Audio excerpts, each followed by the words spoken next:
Hello guys, good morning. Kape po tayo. Kagigising ko lang.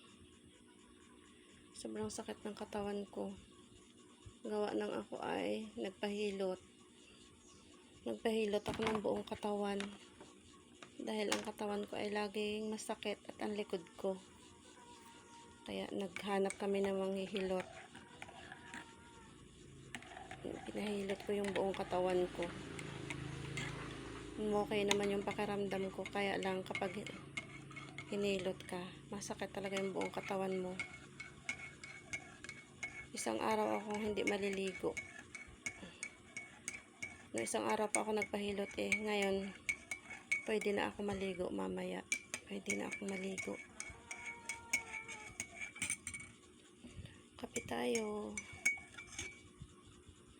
Sobrang sakit lagi ng katawan ko, lalo yung likod ko. Kaya ako ay nagpahilot na.